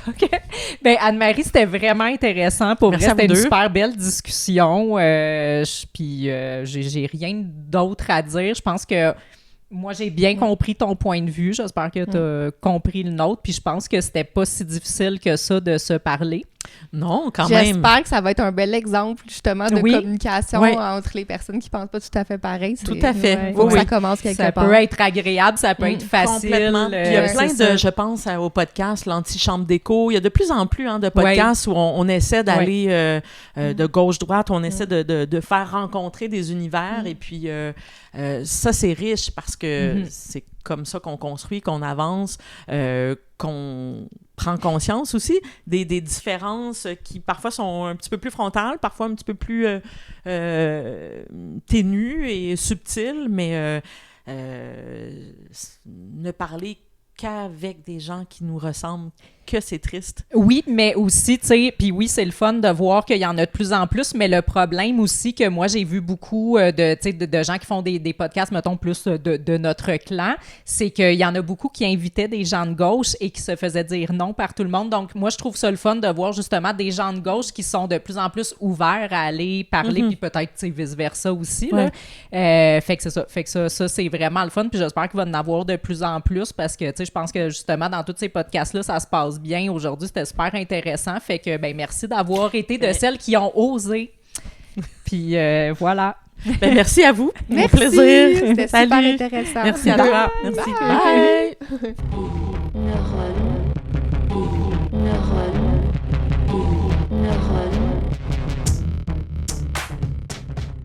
Est-ce qu'on fait comme les tunes cachées là, sur les albums? Là, on pense que le podcast est fini, mais là, finalement, on est encore là parce qu'on a oublié de parler d'un sujet important où la gauche et la droite sont pas d'accord nécessairement et où, en tout cas, c'est ça.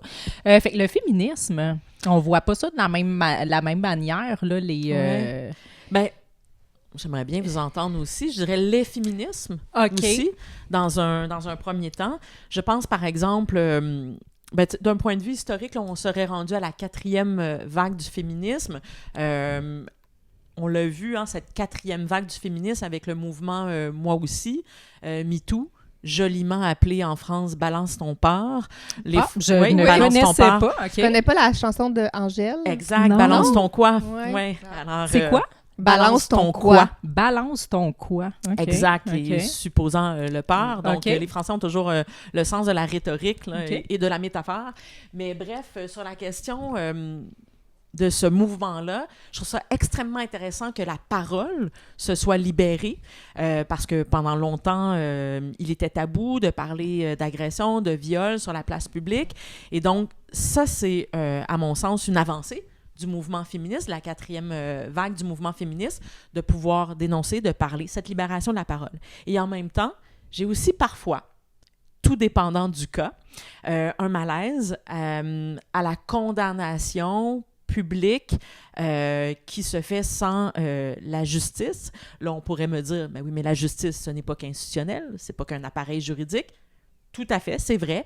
Mais la condamnation sur l'espace public avant même que le processus juridique n'ait lieu, j'ai parfois un malaise. Et c'est drôle, il y a une scénariste, une comédienne française que j'aime beaucoup, Agnès Jaoui, qui est une formidable cinéaste qui, actuellement, son film est en France. Je ne sais pas s'il sera sur nos écrans au Québec, mais son film s'appelle « L'objet du délit », qui est sorti en mai cette année, l'objet du délit, où elle montre les tensions entre les mouvements féministes plus universalistes et le mouvement féministe plus intersectionnel, 4e vague, issu du mouvement MeToo. Donc, j'en suis comme féministe de la libération de la parole. Et en même temps, je m'inquiète parfois des dérives possibles quand on condamne sans savoir ce qui s'est vraiment passé. En même temps, je suis partagée. Hein, c'est un slogan qu'on entend souvent, je vous crois. Ouais, c'est ça, je j'allais vous crois. dire, ouais. Ben, oui et non. Je ne peux pas croire complètement quand je connais pas un cas. Je ne peux pas dire « je crois ». Moi, je ne veux pas qu'on me croie aveuglément si je dis quelque chose, parce que si on me croit aveuglément, ben ça veut dire que je peux dire n'importe quoi sur n'importe qui, puis pas le choix de me croire. Une femme, ça peut pas manipuler, ça peut pas mentir, ça peut pas exagérer. Tu sais, fait oui, puis les hommes aussi, puis tout le monde. Fait que non, moi, je trouve que c'est anti-justice de le je vous crois. Là. Outre le MeToo, le féminisme, en ce moment, j'ai l'impression que c'est un combat homme-femme. Tu sais, comme, puis là, ça crée, là, les hommes se mettent à être de plus en plus fâchés contre les femmes, de se faire accuser de toutes sortes d'affaires, puis d'être des agresseurs, puis d'être toutes sortes d'affaires. Puis là, les femmes sont tannées de se faire oppresser par le patriarcat. Fait que là, je veux dire, on dirait encore de la division pour rien, alors que le féminisme, selon ce que j'ai toujours appris, c'est censé être l'égalité. Mais tu sais, évidemment, en tenant compte de nos différences, parce que les hommes et les femmes sont pas pareils, mais c'est censé être l'égalité, c'est pas censé être là, on est tanné de se faire oppresser, pressé, fait que là, c'est nous autres qui prend le dessus, puis que là, les hommes sont comme, bon, les bonnes femmes frustrées, féministes. Fait que, tu sais, c'est... Ouais, mais vous vous souvenez de la trend sur Internet, préférez-vous être avec un ours en forêt c'est ou ça. avec un homme? Ouais. Je me souviens d'en avoir discuté avec mes étudiants et mes étudiantes, puis j'ai des étudiants qui sont venus après le cours, des jeunes hommes qui m'ont dit, nous, on trouve ça extrêmement violent. Cette trend-là est hyper manichéenne. Et je comprenais très bien ce ressenti-là, puis cette analyse-là, je comprends. Et ces jeunes hommes-là me disaient, nous, on se reconnaît pas, là. T'sais, on est d'emblée vu comme l'ennemi, comme l'adversaire. Et évidemment que, oui, statistiquement, ce sont pas les hommes, mais des hommes qui violent, ça c'est vrai. Ce sont davantage des hommes que des femmes qui violent. Mais de poser cette façon-là, cette trend-là, avez-vous peur, vous préférez être en forêt avec un homme, un autre, c'était hyper polarisant, c'était hyper binaire, manichéen. Bien sûr qu'on peut avoir peur de certains hommes avec raison, c'est sûr. En faire une loi d'airain, en faire le socle sur lequel repose la discussion, on est dans une logique d'adversaire, on est dans une logique d'anti, oui, il y a tout un travail à faire sur la domination masculine, il y en a une, mais il faudra le faire là aussi avec, non pas en polarisant, parce qu'on n'arrivera pas là, à se rejoindre. Puis c'est comme à l'heure où il est tout à fait à la mode de parler de masculinisme. Ça aussi, c'est intéressant. Moi, je préfère parler de domination masculine plutôt que de masculinisme. Le masculinisme, là, c'est un mot qu'on n'entendait pas il y a 15 ans, il y a 20 ans. Et là, il faudrait l'utiliser, ce mot-là, parce que si on ne l'utilise pas, c'est suspicieux. Ouais. Moi, je préfère parler de domination masculine. Moi, je veux pas de domination masculine, mais je veux un homme masculin. Moi, j'aime ça, le masculinisme. Parce que masculinisme, c'est supposé être comme féminisme, mais au masculin, tu sais. Mais là, domination masculine, c'est plus clair, là, c'est ça. Mais là, masculinisme, c'est correct, là, un homme qui assume sa masculinité, puis, tu sais. Tant qu'elle n'est pas opprimante. Ben, comme le féminisme. Comme là, le féminisme, exactement. Assumer des particularités, oui, en étant conscient qu'elles ne sont pas aussi que... c'est toute la question dans laquelle il serait complexe d'embarquer, mais on a une part de biologique dans ce que nous sommes, puis on a une part de culturel aussi, et on va pas nier la biologie, mais on va pas nier le culturel non plus. Et donc ça aussi, c'est un tabou, hein, mais le biologique, il existe, puis le culturel aussi. Donc qu'est-ce qui a préséance sur quoi? Les sociologues diraient c'est plutôt le culturel. C'est complexe. Un autre sujet, c'est ça. Fait que ça revient à redonnons-nous le droit en tant que société de parler de tout sans s'arracher les cheveux, puis sans bad tripper, puis s'écouter, puis c'est ça. Humilité, rencontre, dialogue, démocratie, ouverture. Magnifique. Fin de la toune cachée. Bye!